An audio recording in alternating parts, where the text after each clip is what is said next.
Sejarah Islam yang hilang menelusuri kembali kejayaan Muslim pada masa lalu. Firas Al-Khatib.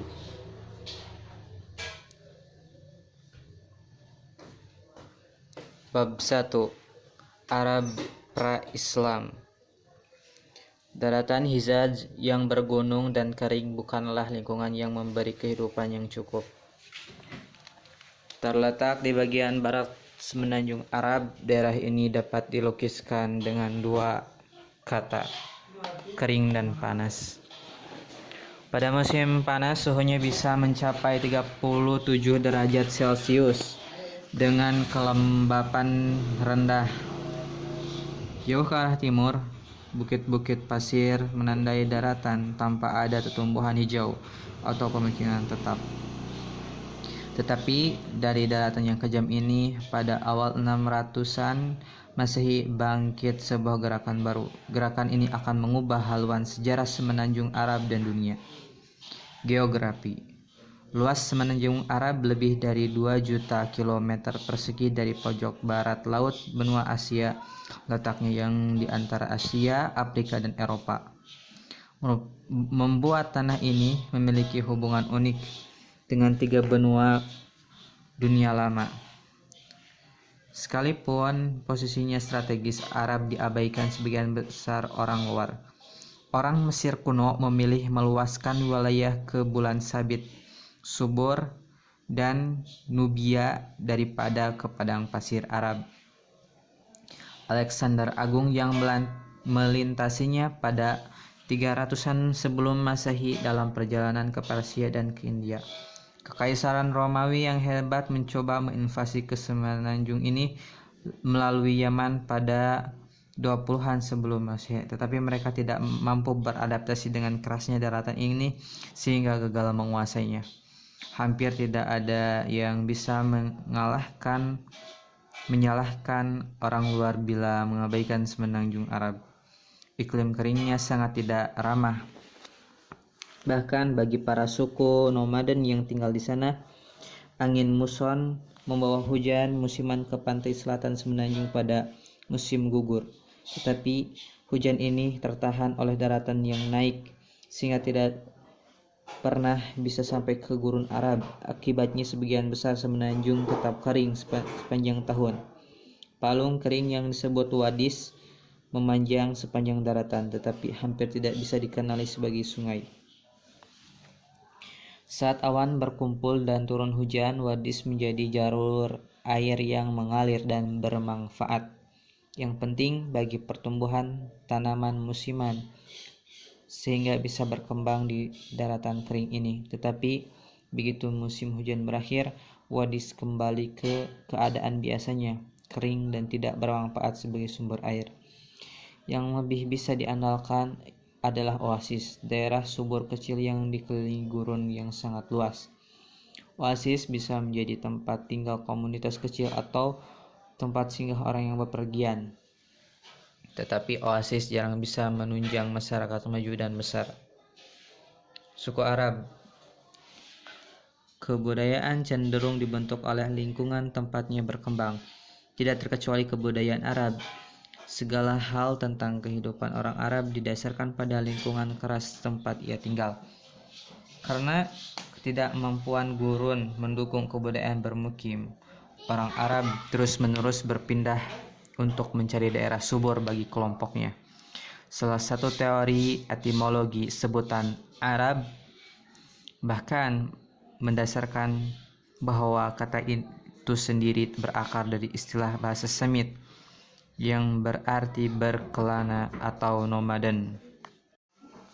Orang Arab akan menghabiskan musim panas di sekitar oasis atau sumur manapun yang dapat diandalkan tahun demi tahun, sambil berusaha menjaga bahan makanan dan persediaan air dengan hidup sehemat mungkin.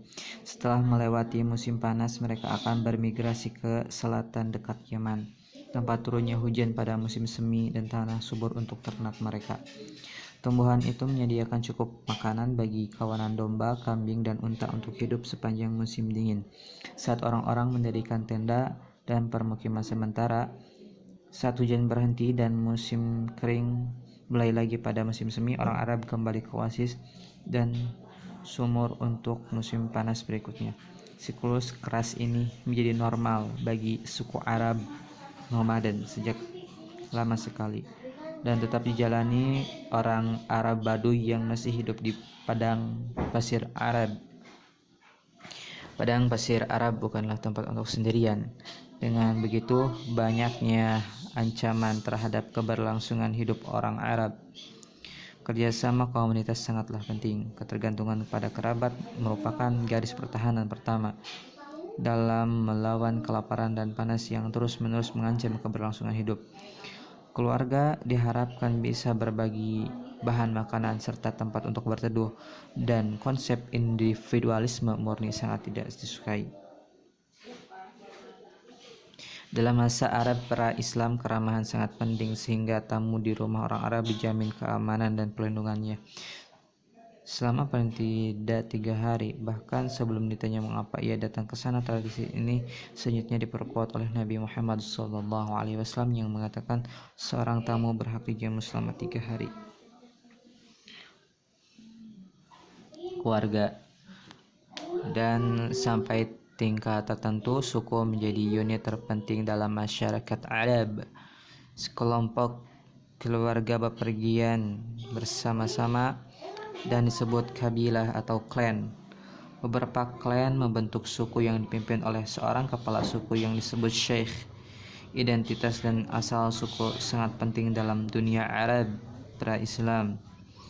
Anggota suku akan mendapat perlindungan, dukungan, dan kesempatan ekonomi. Suku-suku akan berperang untuk mempertahankan salah satu anggotanya, dan perang suku yang mengerikan umum terjadi sebelum datangnya Islam. Persaingan memperebutkan tanah berumput dan kawanan ternak kerap membawa suku-suku pada perang yang menghancurkan, yang bisa berlangsung bertahun-tahun dan memakan banyak korban. Bagi orang Arab, perjuangan hidup itu harus terus-menerus dilakukan, baik melawan manusia maupun alam. Dalam masyarakat suku nomaden seperti ini, ungkapan artistik sulit disalurkan. Sumber daya dan waktu yang dibutuhkan untuk menyelesaikan patung dan lukisan seperti kebudayaan kuno Mesir dan Yunani hampir tidak ada. Tetapi hasrat alamiah manusia mencari keindahan tidak dapat dilenyapkan oleh padang pasir gurun. Malahan hasrat ini menemukan bentuk baru, bahasa. Mungkin lebih dari bahasa lain di dunia, bahasa Arab sendiri merupakan sebentuk ungkapan artistik. Kata dengan tekstur kalimatnya cair menciptakan beragam cara untuk mengungkapkan suatu gagasan yang sama. Dengan demikian, puisi menjadi seni de facto di Arab. Syair epos panjang yang memuja suku dan kepahlawanan menjadi karya seni terbesar mereka. Penyair terbaik didapuk menjadi pesohor dengan segala cara. Kata-kata mereka diingat oleh publik dan diulang-ulang lintas generasi. 7 syair terhebat pra-Islam dikenal sebagai mu'allaqat, yang berarti yang tergantung. Syair tersebut dijuluki demikian karena digantung di dinding Ka'bah di Mekah, atau tergantung di seluruh hati orang Arab untuk menghormati medium terbentuk syair ini. Meskipun menjadi masyarakat sastra yang maju, tulisan masih langka di semenanjung Arab, akan tetapi bentuk bahasa tertulis ini pernah muncul pada 500-an Masehi. Hafalan sudah cukup bagi orang Arab yang mampu mengingat sajak ribuan baris sehingga dapat mengulanginya bagi generasi masa depan. Menghafal nantinya terbukti menjadi kecakapan vital. Bagi itu Islam datang di semenanjung ini pada 600-an Masehi. Berbicara tentang agama, orang Arab pra-Islam hampir semuanya politeis. Tradisi Islam meyakini Nabi Ibrahim atau Abraham dan anaknya Ismail atau Ismail membangun Ka'bah di lembah Mekah pada masa lalu sebagai rumah pemujaan satu Tuhan. Ka'bah dibangun dalam bentuk kotak di atas fondasi yang dibuat oleh manusia pertama. Dari tempat suci ini, Ismail bisa menyampaikan pesan monoteisme. kepada bangsa Arab yang telah mengangkatnya sebagai bagian dari bangsa Arab sendiri. Tetapi selama berabad-abad anak cucu Ismail mendistorsi ajaran monoteismenya. Patung, batu, dan kayu dibuat untuk menampilkan sifat-sifat Tuhan. Selanjutnya mereka menampilkan Tuhan-Tuhan yang terpisah sama sekali. Menjelang kedatangan Nabi Muhammad SAW, ada 360 Tuhan di Ka'bah. Pesan Ibrahim dan Ismail tidak seluruhnya hilang dari ingatan orang Arab, bahkan beberapa ajaran pokoknya masih berperan penting bagi masyarakat ini. Tentu saja mereka masih mempercayai Tuhannya Ibrahim dan Ismail yang dalam bahasa Arab disebut Allah.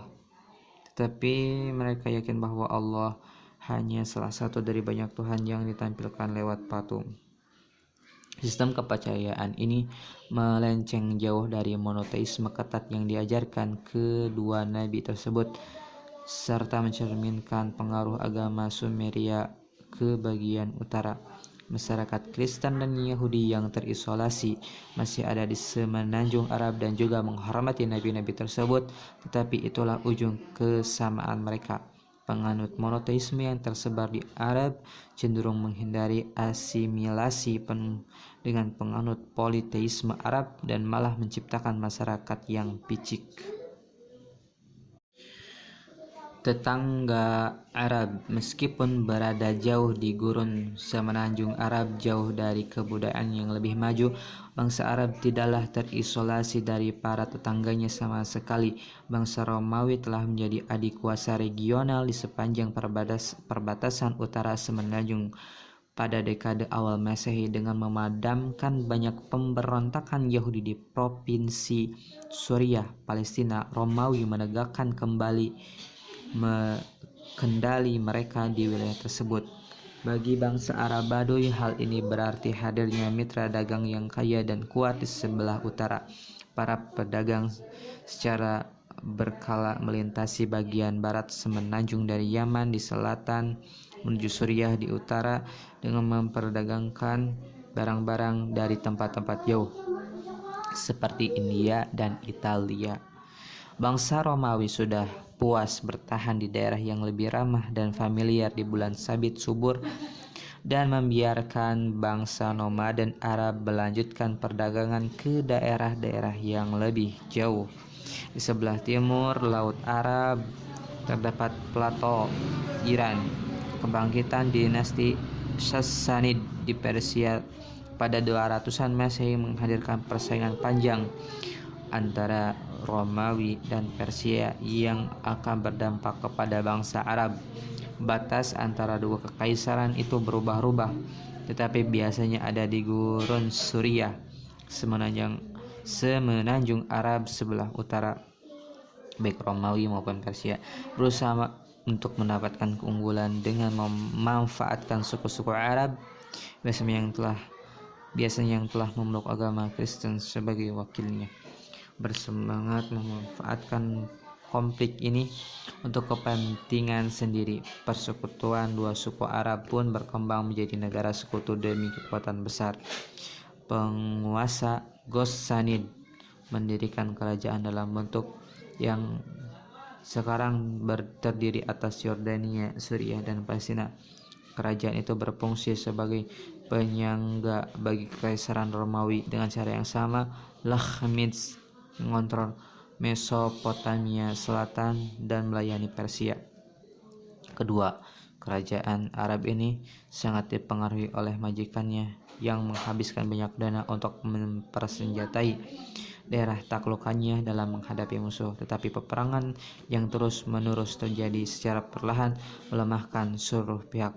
Menjelang awal 600-an, Romawi dan Persia kelelahan akibat perang berpuluh tahun dan bersembunyi di balik kekuatan militernya. Ghassanid dan Lakhmid juga merasakan tekanan perang karena mereka hanya pion dalam konflik berkepanjangan. Tetapi kebanyakan suku Arab menghindari konflik eksternal di antara kedua kekuatan imperial tersebut. Mereka lebih tertarik melanjutkan perdagangan yang menguntungkan dengan kedua kekaisaran tersebut daripada membantu memutuskan pemenangnya. Sebelah selatan semenanjung terdapat kerajaan Aksum yang kuat di Abyssinia, Ethiopia sekarang ini. Berada di pegunungan Abyssinian, Aksum adalah kerajaan perdagangan kuat yang menghubungkan kerajaan-kerajaan di pedalaman Afrika. Rute laut Samudra Hindia dan bagian selatan Semenanjung Arab. Sebagian tempat persimpangan perdagangan, Aksum berpengaruh besar bagi pedagang Arab yang berdagang dengan orang Aksum di Yaman. Seperti halnya Romawi, Aksum adalah kekaisaran Kristen yang bersitegang dengan Persia dalam beberapa kejadian. Pengendalian perdagangan melalui Yaman merupakan sumber konflik tanpa henti karena kedua belah pihak berusaha menjadikan para pemimpin lokal sebagai pengikutnya. Dalam globalisasi dunia yang meningkat pada awal 600-an, bangsa Arab sadar akan keberadaan tetangga mereka dan terpengaruh oleh peristiwa-peristiwa yang terjadi di luar Semenanjung Arab. Menjadi persimpangan tiga negara besar menyebabkan mereka mafhum akan politik internasional dan memiliki keahlian memanfaatkan persaingan demi keuntungan mereka. Meski tinggal di lokasi yang berbahaya, bangsa Arab aman di tengah-tengah gurun. Mereka menyebut Semenanjung Arab itu Jaziratul Arab, yang berarti pulau bangsa Arab, menggambarkan betapa terisolasinya bangsa ini. Keterisolasian ini terbukti sangat bermanfaat. Lingkungan yang keras membuat tidak satupun negara di sekelilingnya dapat menyerbu dan menduduki tanah Arab. Siklus pengembaraan tradisional dan cara hidup mereka sebagian besar tidak terpengaruhi oleh politik dan perang regional. Dalam lingkungan yang terlindungi ini, sebuah gerakan akan bangkit pada awal 600-an. Gerakan tersebut akan berimplikasi besar bagi negara-negara sekitarnya dan akhirnya seluruh dunia. Gerakan ini akan mengubah nasib bangsa Arab selamanya dengan membangun dan memanfaatkan kemampuan uniknya serta membuang perilaku budaya negatif yang telah dijadikan mereka bangsa nobel dan pengembara dan suka berperang. Faktor geografi, iklim, dan politik bersama-sama menghadirkan lingkungan sempurna tempat Islam lebih cepat tumbuh menjadi kekuatan dunia dibandingkan gerakan agama dan kekaisaran manapun di dunia. Kekuatan itu akan menyapu padang gurun Arab, memasuki Romawi dan Persia yang sudah babak belur, menaklukkan berbagai wilayah dan mengasimilasi beragam bangsa, serta menciptakan imperium yang membentang dari Spanyol sampai India pada awal 600-an, terbesar di dunia saat itu. Pertumbuhan kekuasaan dan kebudayaan yang eksponensial belum terbayang oleh bangsa Arab pada awal 600-an. Mereka saat itu masih berjuang untuk bertahan hidup, tetapi semuanya dicapai karena kehadiran seorang yang membawa pesan revolusioner dan janji bagi nasib baru bangsa Arab. Seseorang yang sanggup melangkahi padang pasir Arab, Muhammad.